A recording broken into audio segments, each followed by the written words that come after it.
Shin was a frail and miserable nerd with absolutely no charm and zero presence. That all changed when an alien parasite invaded his body and ended up replacing his hand. At first, he desperately wanted to get rid of the alien, but over time, he slowly comes to accept it as an ally and chooses to fight against other flesh-eating parasites, unintentionally turning himself into a total chick magnet along the way. The story begins with Shin waking up from his sleep.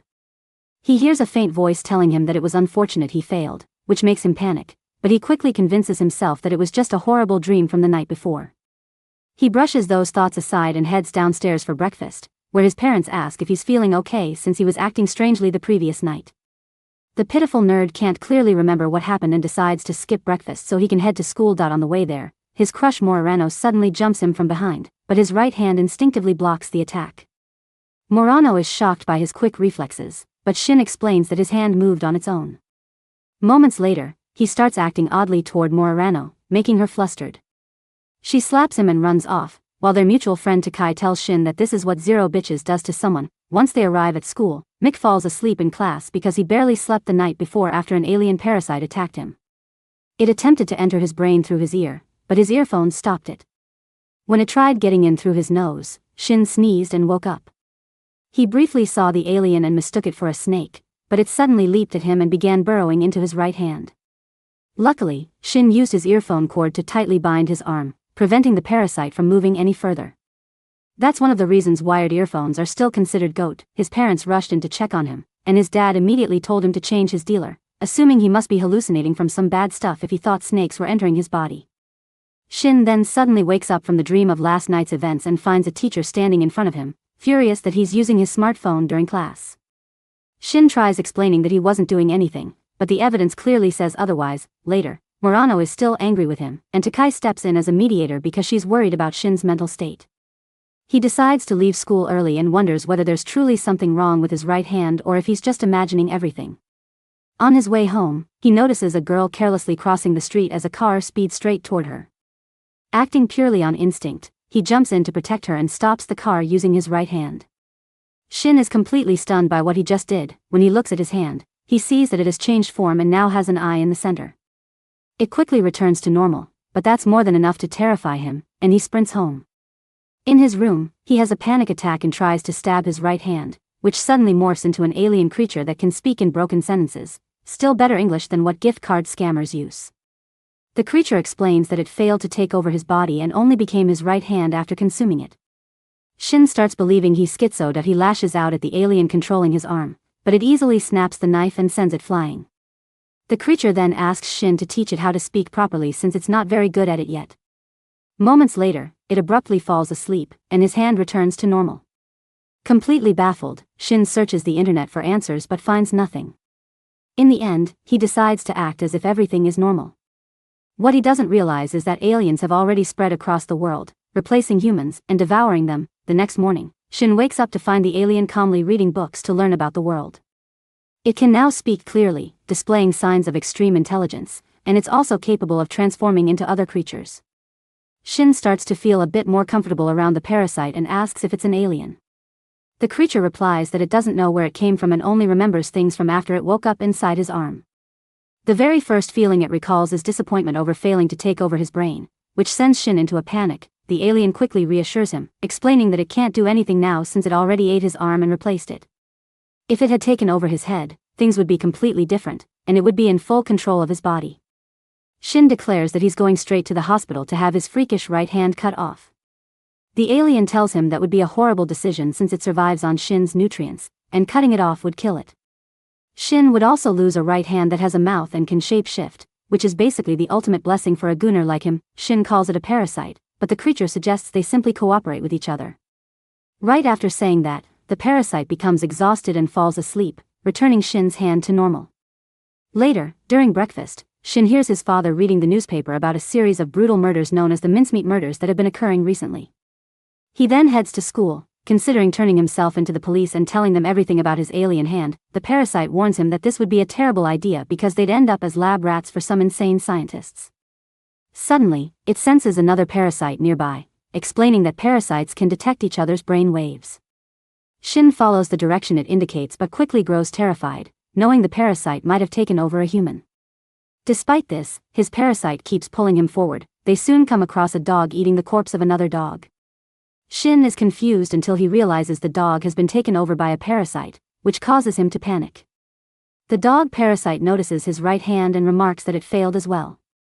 Suddenly, Shin's alien senses its killing intent and drags him away to safety, insisting they need to calm down before fighting. The parasite dog then transforms, sprouting wings and taking flight.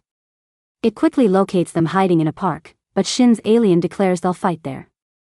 It launches a sudden attack, firing steel-edged tentacles at the airborne dog and piercing its heart with a single precise strike, killing it instantly.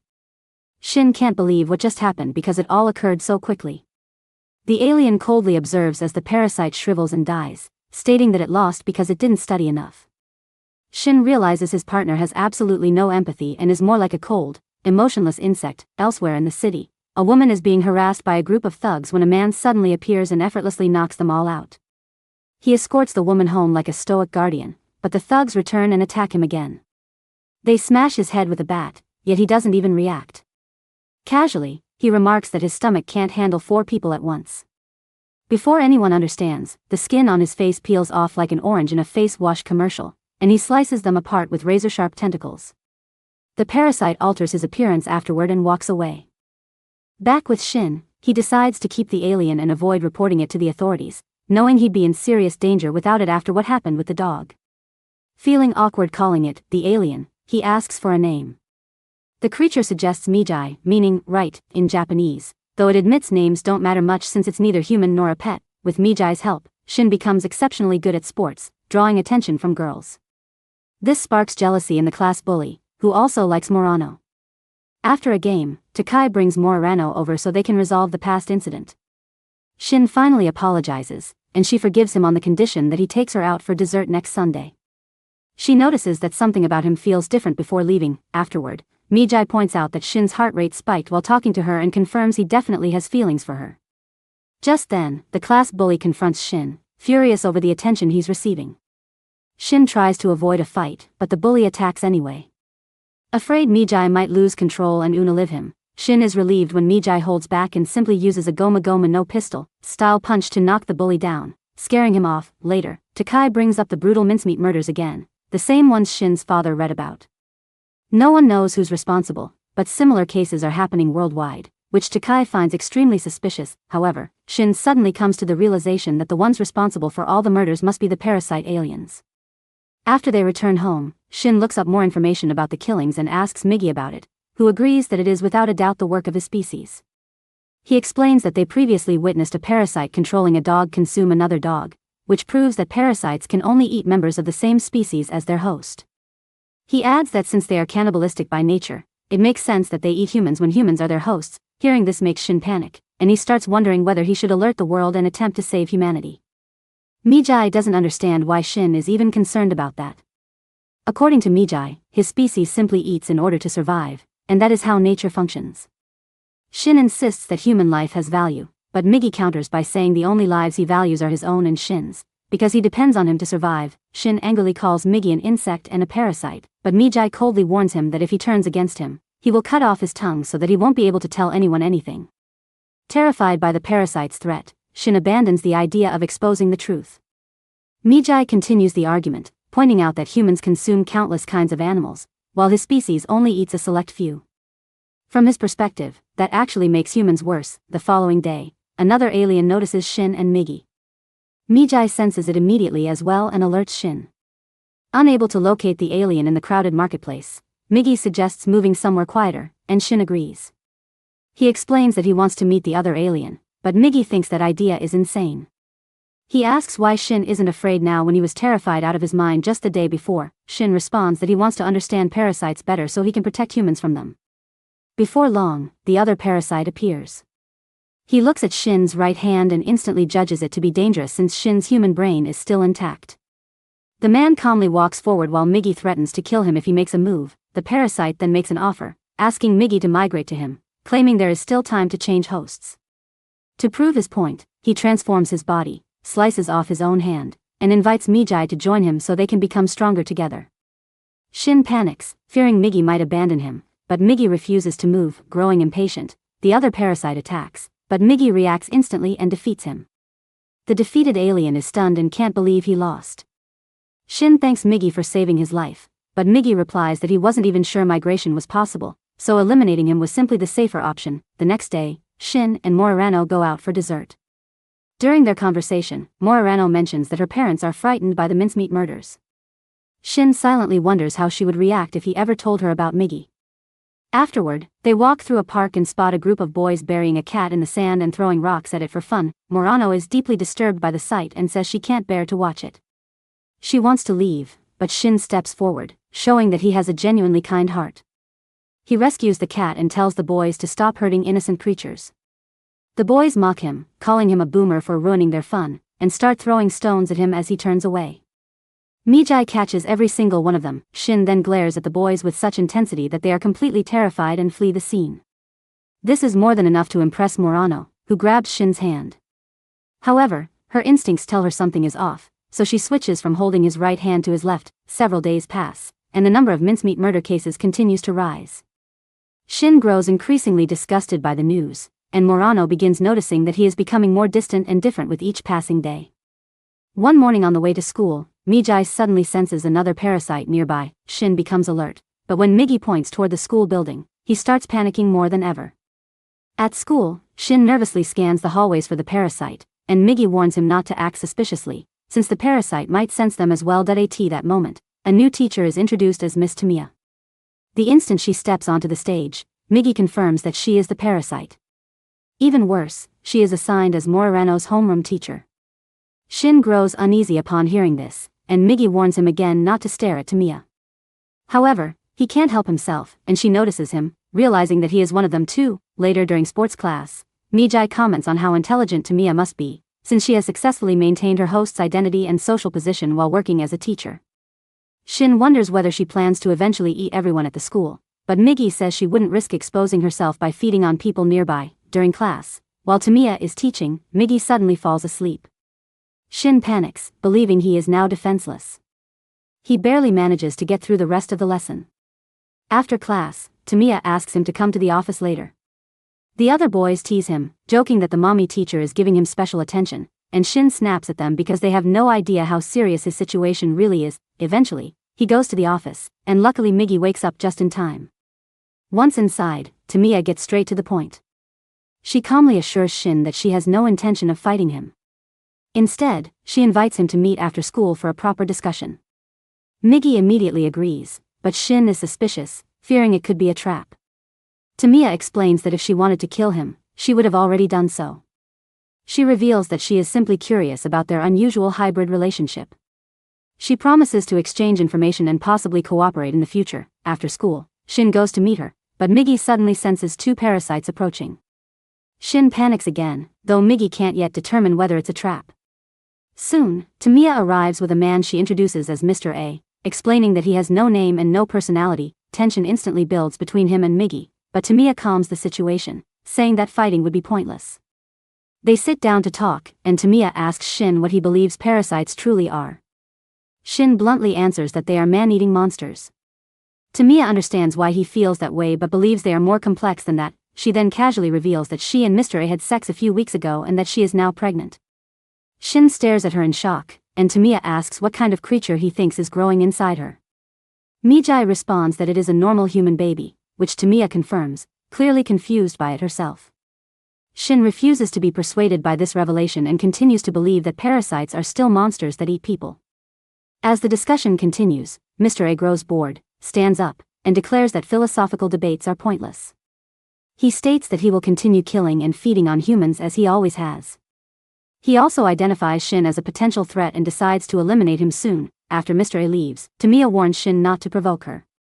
She explains that if he threatens her, she could easily kill an entire class, including Morano, whom she knows he cares about. However, she reassures him that for now, she prefers peace and remaining hidden. The next day in class, Takai mentions seeing Shin on the bus the previous evening. She says she and Morano were worried about him, but Shin keeps the truth hidden. Suddenly, Miggy whispers that they are under attack. Tamiya also senses that Mr. A has already entered the school. Calmly, Tamiya dismisses the class to study on their own and steps outside. Meanwhile, Mr. A begins slaughtering people, and Shin decides he has to stop him. Miggy suspects that Tamiya won't interfere, believing she is too logical to take sides and will simply observe. Moments later, an announcement over the intercom orders students to evacuate the building immediately. Miggy suggests fighting Mr. A and proposes using the crowd as both a decoy and a shield to launch a counterattack. Shin is furious at the idea and refuses to do something so inhuman. Instead, he runs upstairs alone. Along the way, he runs into Murano, who grabs his arm. Shin snaps at her, telling her to stay away from him. He soon reaches an empty classroom, where Miggy says his original plan was more efficient. Shin insists that he wants to fight the way humans do. Miggy says nothing but understands that humans are driven by emotion, which often makes them irrational. Shin quickly builds a barricade using desks and tables, then asks Miggy if he's angry with him for rejecting the plan. Miggy brushes it aside, saying they don't have time for that and that he's already planning their next move. Miggy asks what makes them different from Mr. A, and the answer is that there are two of them, allowing them to split roles. He sharpens a chair leg into a makeshift spear and hands it to Shin as his weapon. He explains that Mr. A underestimates humans, and if Shin attacks by surprise, they can win. Shin listens carefully, hides the weapon in his sleeve, and just then Mr. A crashes through the window from the floor below, turning the barricade into a sealed prison. Mr. A mocks Shin, saying that aside from his right hand, his entire body is useless and terrified. Though this is true, Shin remembers Miggy warning him about this exact scenario. Since Miggy depends on him, if Shin panics, Miggy will be held back as well. Shin forces himself to calm down. Mr. A launches his attack, but Miggy blocks every strike. Shin remembers Miggy's plan, appear aggressive while focusing on defense. Because Mr. A underestimates humans, he won't see Shin as a threat. Trusting Miggy completely, Shin slowly approaches Mr. A, who pays him no attention. That proves to be Mr. A's fatal mistake. Shin plunges the sharpened table leg into his chest. Mr. A retaliates immediately, but Miggy blocks his counterattack. It is already over. Shin's strike pierces a vital artery near the heart, causing blood to gush out rapidly. Even so, Mr. A manages to throw Shin aside and shove a steel pipe through his own body to slow the bleeding. Staggering away, he tries to escape. Miggy tells Shin they must finish him now. Shin refuses, saying he doesn't want to commit murder. Miggy responds that Mr. A isn't human, and technically, murder only applies to killing humans. Meanwhile, Mr. A can't believe that he is about to die at the hands of a human. He realizes that his body is beyond saving, so he decides to take a risk and search for a new host, ideally by sharing Tamiya's body. He slowly approaches her, but the moment he opens her office door, Tamiya suddenly leaps out, having left several oxygen tanks open inside the room. Mr. A doesn't understand what's happening until the oxygen ignites into a massive explosion, killing him instantly before the police can arrive. Shin is deeply traumatized by the incident, and even as time passes, he never truly comes to terms with the fact that he stabbed a human body. Meanwhile, Tamiya runs into trouble with the school administration because she refuses to reveal who the father of her baby is. Rather than wasting time arguing with foolish humans about her right to privacy, she chooses to resign from her job and assume a new identity. Before leaving the school, she meets with Shin and tells him that since she plans to abandon the identity of Tamiya, she no longer has any reason to keep people from her social circle alive, including him. Shin panics at this and asks why she and the other aliens eat humans. He explains that Miggy survives on the nutrients in his blood, which means other parasites could also survive on alternative food sources. Tamiya responds that he may be correct, but cannibalism comes to them as naturally as flying does to bees or spinning webs does to spiders. She believes that every form of life on Earth follows a directive except humans, and each species simply obeys that instinct. She explains that the moment she took over a human body, she felt her purpose become clear, to consume other humans. Although terrified, Shin still asks what she plans to do with her baby. Tamiya calmly replies that she intends to give birth to it and then conduct experiments on it, and if it turns out to be useless, she will eat it. Shin is furious at this revelation, and Tamiya senses his hostility. She prepares to fight, transforming her body, and Mijai realizes they stand no chance against her because she can morph in two patterns simultaneously, making her far more evolved than him. However, Tamiya suddenly realizes that Shin is no longer a pure human. Because of this, she decides to spare his life so she can study him further. Later that night, she is visited by the real Tamiya's mother, who immediately realizes that the woman in front of her is not her daughter. She demands to know who she is and where her daughter has gone. Tamiya is shocked, having never imagined that an ordinary human could see through her flawless disguise. The elderly woman attempts to call the police, but Tamiya kills her before she can. Even so, Tamiya becomes curious, wondering whether the woman possessed some special ability that she should have researched more thoroughly. Meanwhile, when Shin wakes up the next morning, he discovers that Mijai is no longer attached to his body. He panics, only to realize that Mijai has separated and is casually walking around the room. Mijai quickly reattaches himself and explains that he has discovered he can move independently for up to 3 minutes at a time. Shin wonders if Mijai is now planning to take over his brain. Mijai reassures him that this isn't possible since he matured only as an arm and therefore cannot control a brain. However, this makes Shin worry that other parasites capable of brain control might be able to switch heads, and Mijai admits that this could indeed be true. Shin then goes to breakfast and learns that his parents are planning a trip. He warns them that traveling to unfamiliar places is dangerous in times like these. His mother is willing to listen and agrees to cancel the trip, but she asks if something has been bothering him lately. Shin refuses to talk about it and abruptly leaves for school. The reason Shin keeps Mijai a secret from his parents is that he fears Mijai would kill them without hesitation, as Mijai only cares about his own survival and has no regard for human emotions. Meanwhile, Shin's father, Kazu, tells his mother, Nabuko, that she is being overly protective and that Shin is probably uncomfortable because of the scar on her hand. Nabuko remembers the day clearly, back when Shin was in middle school and asked her for aluminum plates for a science project. While reaching for them on a high shelf, Shin tripped, nearly causing a pot of boiling oil to spill onto his head. Nabuko reacted instantly and saved him, but severely burned her hand in the process. Kazu believes Shin feels guilty about that incident and doesn't want to cause her any more pain. Meanwhile, Mijai begins researching firearms for potential future use. He tells Shin not to worry too much about his parents, explaining that parasites tend to gather in densely populated cities where there are plenty of humans to prey on, and they usually target people who are alone. He believes Shin's parents would actually be safer at the beach than staying here. Shin feels relieved hearing this, but at that moment his mother enters the room, and he quickly hides Mijai. She asks who he was talking to. Shin says he was talking to himself and angrily tells her to knock next time. Nabuko becomes slightly saddened and leaves the room, later telling Kazu that their son yelled at her.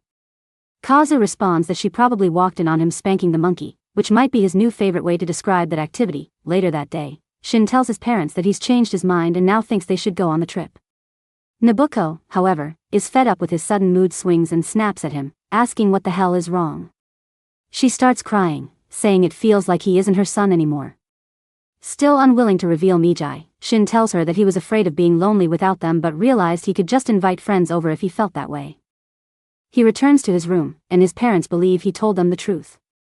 The following week, they leave for their trip, and Nabuko is especially excited since she hasn't taken a long vacation in years. Elsewhere, a man is out driving with his new girlfriend, unaware that she is a parasite. She doesn't understand basic human behavior, such as how seatbelts work, and distracts him while he's driving, causing the car to roll down a hill. Both are seriously injured in the crash. Realizing the host's body won't survive, the parasite panics and attacks the man, taking over his body. Although the takeover is imperfect, it allows her to move. Back at home, as Shin heads to school, he asks Mijai what Tamiya meant when she said he was impure. Mijai explains that some of his cells entered Shin's bloodstream and even reached his brain, altering parts of him. Shin is shocked and desperately tries to convince himself that he is still a normal human. At that moment, he encounters a group of people beating up the school bully. He tries to intervene, but they punch him and tell him to stay out of it. Shin recalls Mijai once saying that what separates humans from parasites is their ability to act for others even when there is nothing to gain. Wanting to prove to himself that he is still human, Shin steps in again to protect the bully. Mitsuo, the gang's leader, punches him, but before Mijai can wake up, a girl named Kana intervenes and orders her group to stop. Kana asks Shin if he's stupid, but when she looks at him more closely, she senses something strange within him. She suddenly notices Mijai's presence, demands to know what he is, and quickly backs away in fear. At school, Shin receives praise and attention for defending his classmate, and he tries to remain humble, believing humility is another human trait. Later, on the way home, Shin and Morano run into Kana. She snaps a photo of him and asks why he didn't run away earlier. Shin replies that it's simply what you do when someone from your class is in trouble. Kana calls him a poser, accusing him of acting morally superior while clearly hiding something. Shin walks away, unwilling to deal with her any longer, though deep down he knows she isn't entirely wrong. Meanwhile, Mitsuo becomes jealous because Kana is giving her attention to Shin, since he has feelings for her, and this pushes him to seek revenge.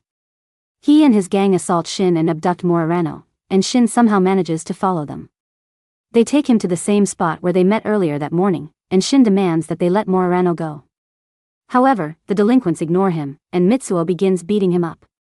Mijai wants to emerge to help, but Shin tells him to stop because he wants to deal with this on his own like a real man. Even though he is clearly outmatched, Shin continues to fight. Mijai warns him that everyone there is far stronger than he is and that he cannot defeat them. But Shin does not care, because humans fight for things that are greater than themselves. He struggles to fight back with everything he has, but he is cornered once again, which triggers Mijai's instinct to protect him, and Shin barely manages to keep him hidden. Just then, Kana arrives and tells everyone to stop. Almost immediately after that, some boys from Shin's school appear, and a fight breaks out between them and Mitsuo's gang. Amid the chaos, Shin escapes together with Morano, and she walks him home. She treats his injuries and tells him that he was really cool earlier, leaning against his shoulder. Shin gets his hopes up and asks if she wants to stay over since his parents are not home, but she ends up returning to her own house. Mijai is disappointed and says he wanted to observe human reproduction. Shin tells him to shut up and go to sleep. At that moment, Kana shows up and asks who he was talking to. Shin avoids answering and Kana apologizes for earlier, saying that she wants to be friends. Shin agrees, thinking there is no harm in it. However, when they shake hands, Kana senses something strange about his right hand. Shin notices her unease and quickly pulls his hand back, rushing inside his house, where Mijai tells him to stay away from Kana because she seems unusually perceptive. He believes she can sense the wavelength that parasites emit to locate one another. And although Morano has a similar sensitivity, Kana's instinct is far stronger than hers. He thinks this girl is extremely dangerous, and Shin agrees. Elsewhere, the parasite that took over the man's body after the accident is struggling because it is not accustomed to being male. It longs to have a woman's body again and decides to take over the first female it encounters. Unfortunately, Shin's parents are not far from the creature, as they are enjoying the sunset from a cliff. The monster suddenly appears and takes Nobuko's head right in front of Kazu. Later, Shin receives a call from an injured Kazu, who talks about a monster attacking his wife and tells him that he needs to go to the police. He ends the call after that, and Shin panics. He fears that the monster is a parasite that attacked his parents, but he does not even know where his parents are at the moment. He falls asleep while waiting for more information and has a terrible nightmare. When he wakes up the next morning, Mijai tells him that an alien is present. Shin gets angry and says that his parents are in danger because Mijai told him they would be safe near the beach. Mijai responds with cold logic, explaining that his advice was based on probability and that he never said anything was guaranteed. He then tells Shin to focus on the battle in front of them, and Shin grabs a knife to fulfill his role. Even though Mijai believes his assistance is not needed this time, the door suddenly unlocks, and Shin wonders how the alien could open the lock to their house. The alien enters, and Shin prepares to fight, but he is completely shocked when he sees his mother walk in. Although he knows the truth deep down, he cannot accept it. He welcomes Nobuko home in confusion and shock, asking why she is not with his father. Mijai quietly tells him that it is not his mother, but a parasite. Shin refuses to believe it. The alien says the other man must have died before he could return home, and that this outcome is fortunate for her. In his confusion, Shin holds the knife toward Mijai, preventing him from transforming. He calls out to his mother, desperately wanting to believe she is still herself. Mijai tells him she is gone, but Shin snaps and threatens to cut off his right hand if he says another word against her. Overwhelmed with emotion, Shin says that he never even properly apologized to his mother for burning her arm when he was a child. The parasite does not care.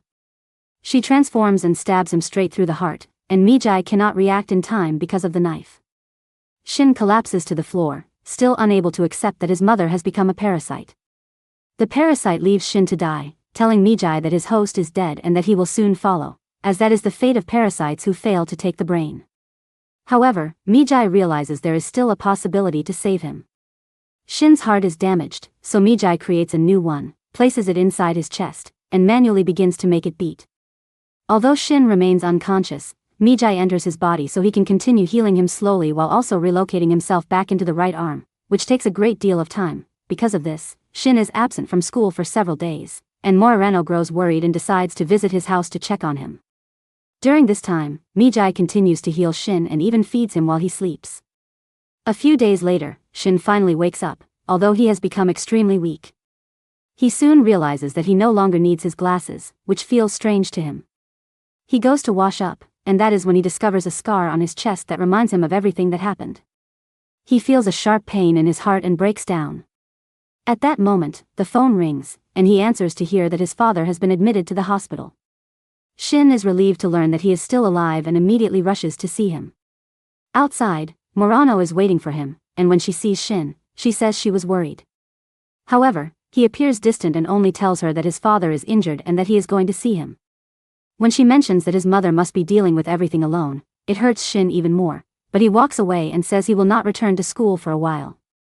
Morano is concerned and asks if he will come back, but Shin only gives her a sad smile before leaving, vowing to kill the parasite that took his mother's form. He boards a train and thinks about finding the alien before it can reach his father. Meanwhile, Kazu is in the hospital when the police arrive to question him about the incident and his wife. He tells them that Nabucco died, but the officers say she is alive and that she returned to the hotel and checked out without him. Kazu panics and insists that the woman is an imposter, but the police say the burn mark on her hand confirms her identity. A psychiatrist tells Kazu that the trauma from the accident is causing him to imagine things, and he somehow convinces him that this explanation is true. Soon after, Shin arrives at the hospital, and when he rushes into the room, Kazu is surprised but happy to see him.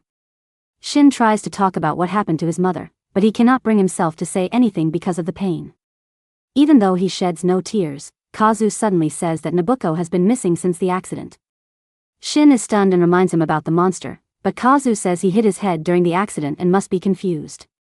Shin loses control and insists that the monster killed Nabucco, but Kazu says he misspoke on the phone and that his injury affected his memory. Shin argues again, but Kazu scolds him while holding back tears. Shin realizes that his father knows the truth but is hiding it. He becomes even more determined to find and deal with the alien, while understanding that he cannot tell anyone what really happened.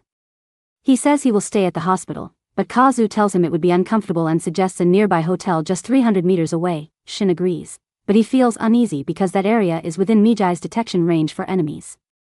Unfortunately, Mijai is still asleep. At the hotel, Shin meets a girl he had noticed earlier on the train, and she guides him inside. From his room, he keeps an eye on the hospital while realizing that his hearing and other senses have become much sharper than before.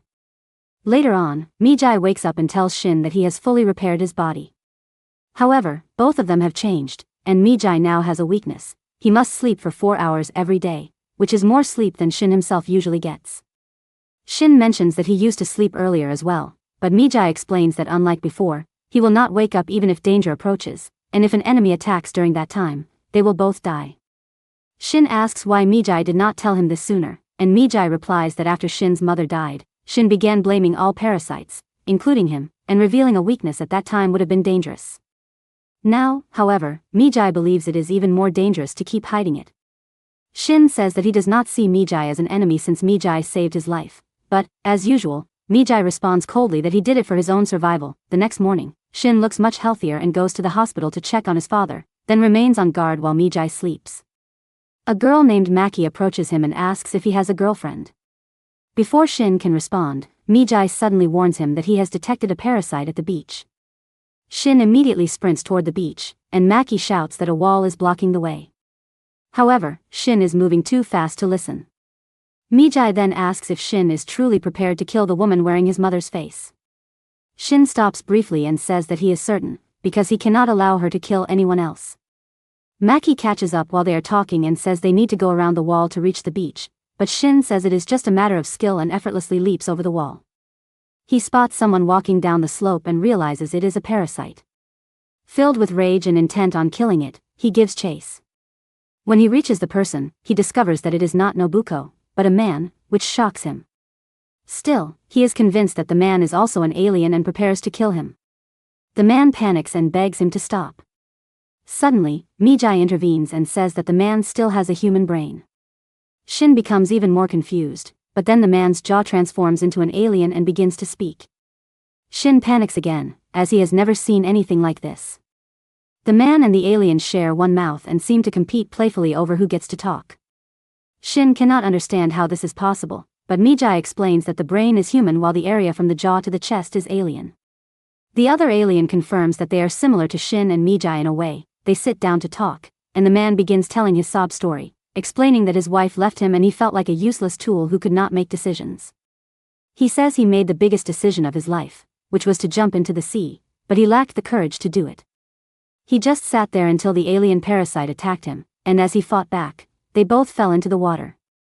The jaw parasite continues the story, saying it tried to reach the brain but realized that since the host was drowning, it would die if it did so. Instead, it became a breathing tube and saved him, which is how they ended up in this strange state. The man then tells the parasite to switch to combo mode, and the jaw reshapes so they can both speak clearly. He says he is relieved to finally meet someone like himself and asks Shin to explain what happened to his hand. Shin suggests they go somewhere else to discuss it. The man introduces himself as Yuta, and his parasite is named Joe, a clever play on the word jaw. They go to the hospital, where Yuta cries after hearing Shin's story, while Joe mocks him for being a crybaby. Joe shows much more personality than Mijai and says he learned a lot from watching movies. After that, Yuta offers to help Shin if he ever encounters the enemy, and Shin gladly accepts. That night, Mijai suddenly wakes Shin and says there is something important he forgot to mention earlier because of Yuta and Joe. He reminds Shin of how he ran like Usain Bolt and jumped 3 meters high, saying there is a reason for it. Before explaining that, Mijai describes what his body can do. He says his body can split apart, and each piece can think independently. However, if the fragments are too small, they die quickly, so he always orders them to return in advance. He demonstrates this, which unsettles Shin. Mijai then explains that inside Shin's body, even the smallest fragments can survive, and Shin suddenly understands what that implies. Mijai confirms it, saying he used those tiny parts to repair Shin's heart, and they are now part of his bloodstream. As a result, about 30% of Shin's body is composed of alien cells. Shin asks if any of those parts reached his brain, but Mijai says he cannot be sure and asks whether Shin has noticed anything unusual. At first, Shin says no, but then recalls that even though he was extremely emotional at the hospital, he could not cry. He wonders if that means he is becoming less human. The next day, Maki sneaks up on him, and Shin asks whether he looks like a normal human to her. She answers yes, but when he only smiles without replying, she becomes flustered and tells him to speak clearly because it seems like he is crying on the inside. At that moment, Shin receives a call from Yuta, who says he has found the enemy and will try to stall her. Shin urgently tells him to retreat, warning that she is dangerous and will attack as soon as she realizes her parasite failed to take over his brain.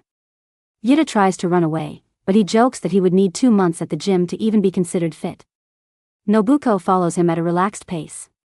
Meanwhile, Shin also runs toward them, but Mijai suddenly falls asleep halfway there. Before shutting down, Mijai turns into a weapon and tells Shin that the rest is up to him. Yuta is cornered at a cliff when Nobuko reaches him. She is shocked to see a second host whose brain is still intact and decides to kill him. She transforms, impressing Joe, who wishes he could do the same. The fight begins, but Joe can only defend because of the awkward way he is attached to Yuta's face. They are quickly overwhelmed, and Nobuko strikes Yuta's heart and throws him down, saying this should kill him even if he is a hybrid. Yuta and Joe lose consciousness, and Nobuko walks away. However, she then senses another parasite signal, though it is weak. She is stunned to see Shin alive and remarks that she should have gone for his head. Shin is enraged and tells her to stop using his mother's voice to say she will kill him. He decides to fight, but when she transforms, he cannot bear to look at her face. Nobuko suddenly attacks, but Shin can now clearly see her movements. He dodges, leaps behind her, and she is shocked by how fast he has become.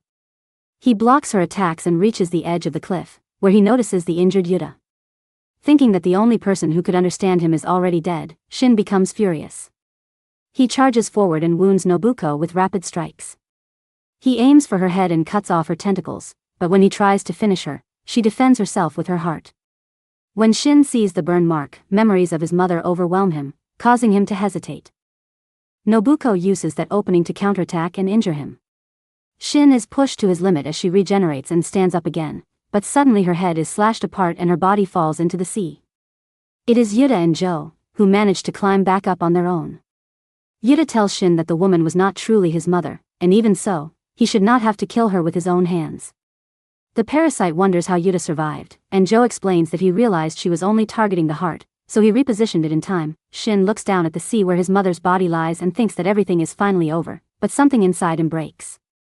Soon after, Kazu is discharged from the hospital, and they return to the same cliff where everything happened. Kazu tells Shin that his mother still loves him, and Shin asks whether Nobuko suffered in the terrible nightmare he had.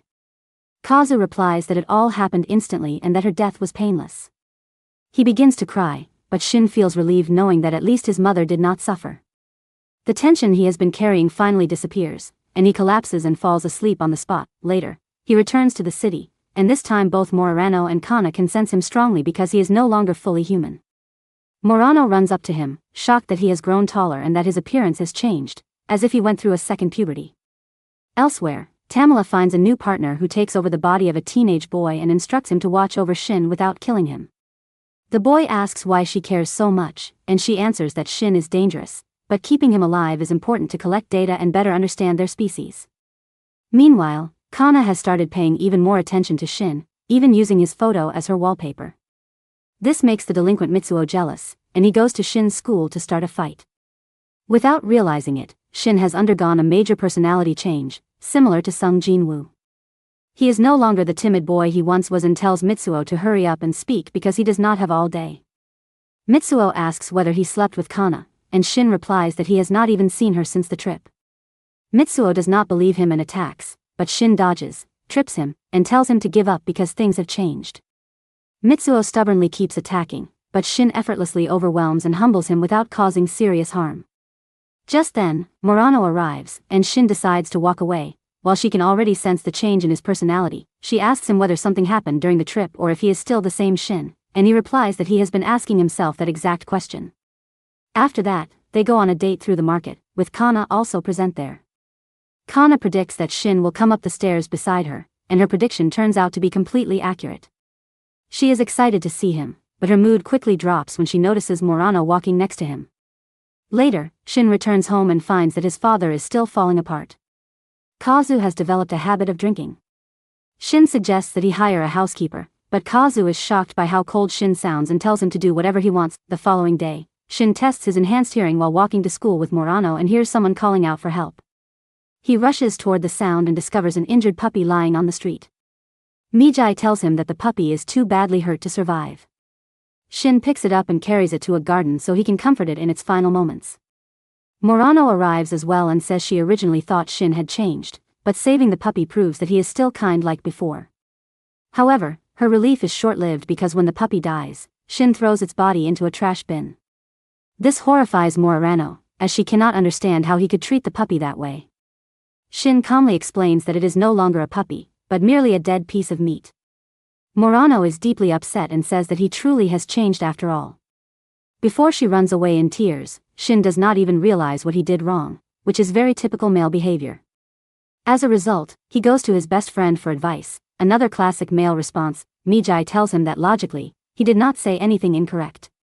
However, he also points out that Shin is clearly different from his former self, because the old Shin would never have described a puppy as a lump of meat. Shin understands his mistake and thanks Mijai. He then goes back and properly buries the puppy, even though he cannot stop thinking about how the dog's body will eventually provide nutrients to the tree. Later, he waits outside Murano's classroom, but she runs away as soon as she sees him. Shin decides to give her some space. Shortly after, Mijai warns him that there is another alien nearby. Although Shin becomes alert, Mijai explains that this one is not hostile and is similar to Tamiya, meaning he might be willing to listen and wants to meet. Soon, the alien arrives and Shin confronts him. At that moment, the school bully shows up, and the alien punches him for interrupting their conversation. The alien introduces himself as Hideo and tells Shin that he wants to begin by becoming friends with him and Mijai. Shin is surprised by this idea, and Hideo adds that they have gym class together that day and he wants to test Shin's abilities. During gym class, they race, and Shin deliberately holds back his speed so he does not appear strange. Hideo, on the other hand, does not restrain himself at all and nearly breaks a national record. After class, Hideo speaks to Shin privately and says that sports are amazing. Shin does not care and instead asks whether Tamiya sent him to kill him. Hideo replies that she goes by a different name now and confirms that she did send him, but not to kill Shin. He says he has no intention of hurting anyone and explains that he has not harmed humans for months because he learned to eat a different kind of meat, which he believes is better for everyone. Shin finds this hard to accept, but Hideo insists that some parasites genuinely want to coexist peacefully with humans. Mijai partially believes him, but then says they should stop talking because he is about to fall asleep and does not want Hideo to notice that weakness. Shin then goes to Murano's classroom to talk to her again, but as he thinks about parasites, anger starts to build inside him. When Murano approaches him to make peace, she sees the rage on his face and quietly walks away, leaving him disappointed. Meanwhile, Kana waits for Shin after school, convinced that he is her soulmate and believing she has a special power that allows her to locate him. She senses him approaching and happily greets him, but it turns out to be Hideo instead. Kana is confused because she was certain it was Shin, and Hideo becomes curious. He asks how she thought he and Shin were the same without even seeing him, but Kana refuses to answer. Hideo begins dragging her along to uncover the truth, and she screams for help. Fortunately, Shin happens to be nearby and rushes over when he hears her cries. Kana runs to him, and Shin demands to know what Hideo is doing. Hideo replies that he only wanted to talk to her because she is perceptive. Shin warns him that if anything happens to the people around him, he will kill Hideo first. Hideo again says he has no intention of fighting and walks away, noticing that Shin's right hand is emitting a weak signal. Afterward, Kana thanks Shin, and just then Murano walks by. Kana loudly asks Shin to walk her to the station because she is scared. He agrees, but when he turns around, he sees Murano running away and realizes his mistake too late. Still, he has no choice but to escort Kana. As they walk, Kana tells him that she can sense him, though she admits her radar was off that day. Shin warns her that this is not a good thing, explaining that she is sensing a dangerous wavelength and should stay away from it. He returns home and finds that Kazu is still a drunken wreck. Kazu asks how Shin became so strong and says it feels like Shin is made of steel, which hurts Shin emotionally more than Kazu realizes. The next day, Kana ignores Shin's warning and turns around when she senses him nearby, only to find Hideo instead. She tries to run away, but Mitsuo arrives and starts a fight with Hideo for stalking his girl. Despite Kana's pleas to stop, Mitsuo follows Hideo to a secluded area and gets completely beaten. Hideo warns him not to come after him again, saying that next time he will definitely kill him. Hideo does not notice that Shin's friend Takai has also been following him, driven by her growing crush. Meanwhile, Shin goes to school and stares at the notice board where he first met Murano, but she ignores him again. Hideo is nearby as well and senses a faint signal from Mijai, making him suspicious. He tries using killing intent to provoke a response, but nothing happens, leading him to believe something is wrong with Mijai or that he himself is mistaken. Later that day, when Shin returns home, he finds his father meeting with a government official who believes his story about monsters but says they cannot make it public because it would cause mass panic. He explains that the issue is global and tells Kazu to think of parasites as wild beasts hiding among humans.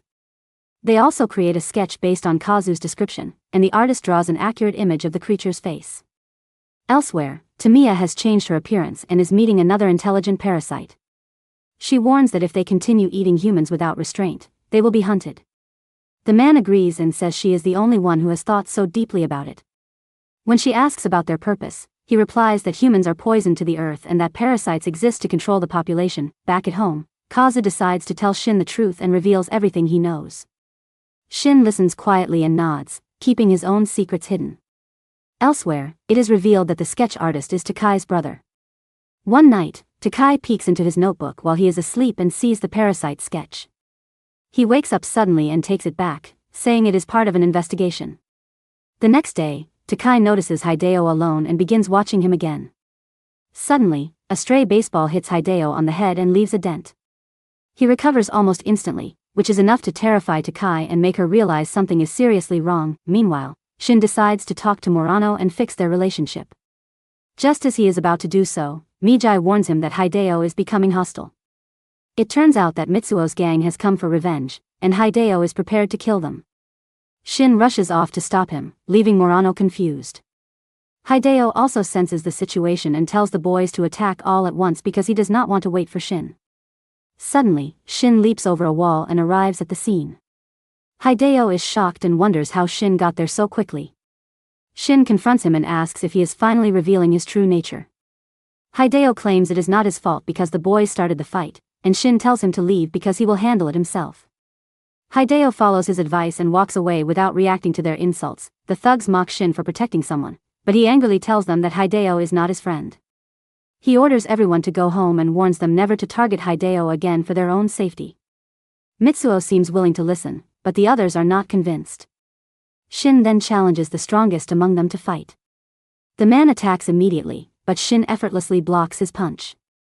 As Shin prepares to crush his arm to intimidate everyone, the man realizes the massive difference in their strength.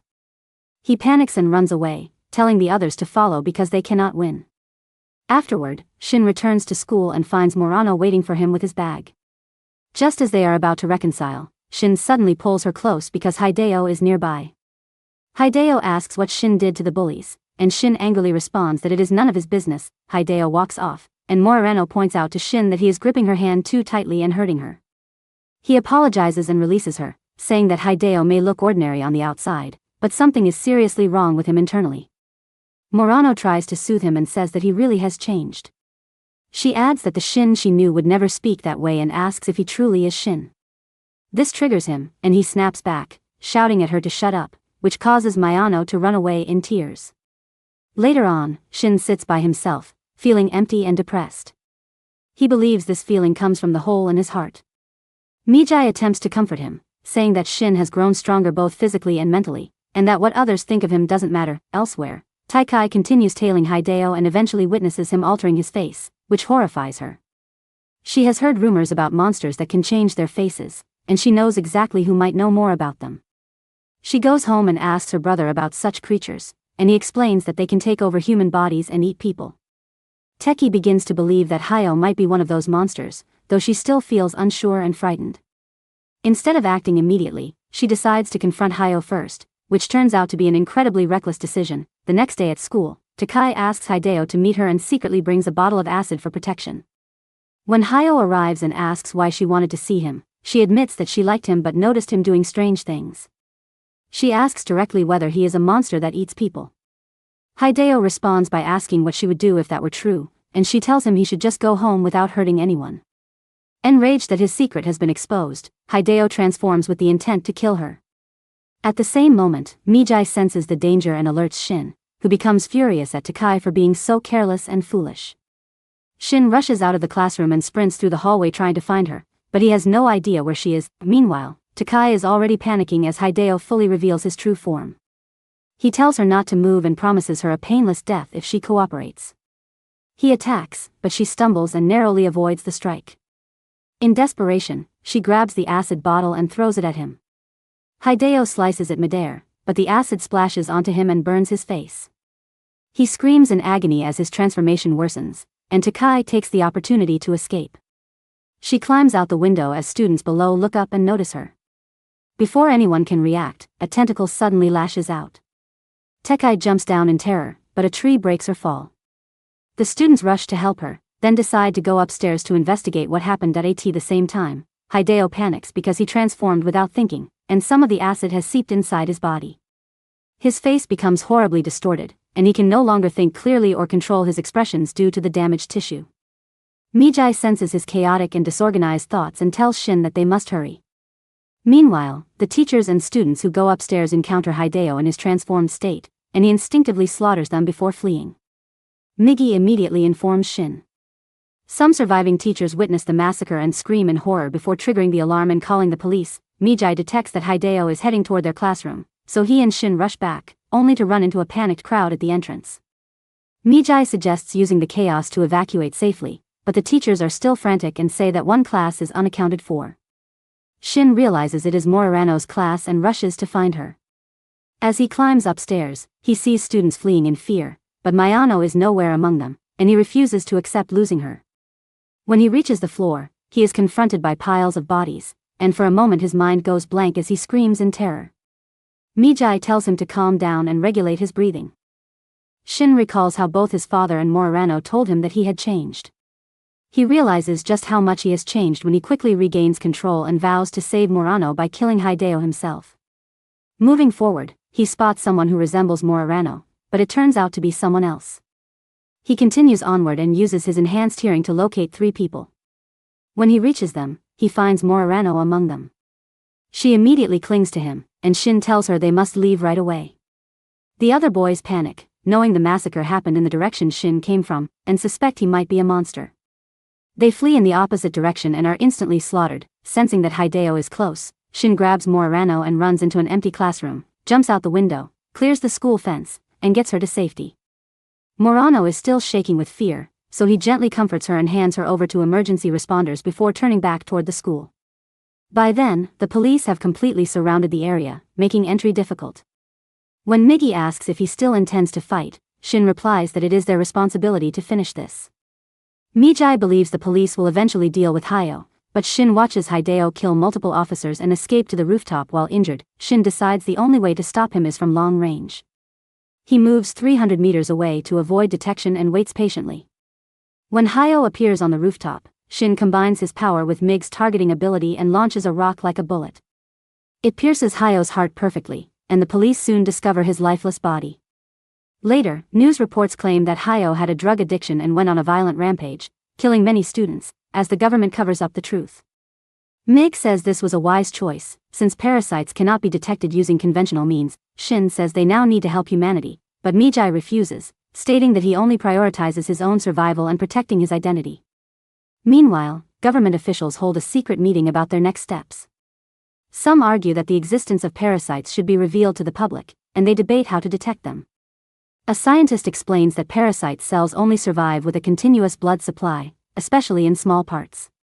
He suggests pulling out a hair as the simplest test, since parasite hair would wriggle and die, while human hair would show no reaction. Everyone agrees it is a brilliant idea and even nominates the scientist for a Nobel Prize. After everything, Shin and Murano grow closer, though Shin never tells her the full truth. He claims that jumping from the third floor and over the fence was just an adrenaline rush, and she believes him. Soon after, they see two children greeting each other by pulling out strands of hair, a habit that has spread due to the new detection method. However, this proves dangerous, as parasites exposed in isolated places simply kill and devour anyone who discovers their secret. Elsewhere, Kana dreams that she is a princess in a flower garden when monsters suddenly attack her.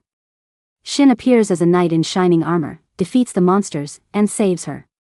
Just as they are about to kiss, she wakes up in a fluster. She has now become the final boss and believes the dream holds deep meaning. Later, she reads about the school incident involving Hideo and remembers Shin warning her about danger, making her wonder if he is connected to it somehow. Suddenly, she senses Shin nearby and sneaks up on him, trying to pluck his hair. He stops her, saying it is rude, but eventually allows it. When the hair shows no reaction, Kana keeps it as a good luck charm.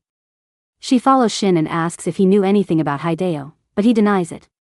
Shin considers whether he can trust Kana with the truth since she seems special, but knows Mijai is awake and would disapprove. Instead, he tells her to stay away whenever she senses him, as she might encounter a monster. Kana dismisses this, saying she will just pull hair to check. This enrages Shin, and he slams her against the wall, shouting at her not to do that. He calms down afterward and explains that it is dangerous, while Kana secretly feels happy knowing he worries about her. At that moment, Migi says they need to talk, and Shin runs off, unaware that Murano witnessed the entire scene from afar.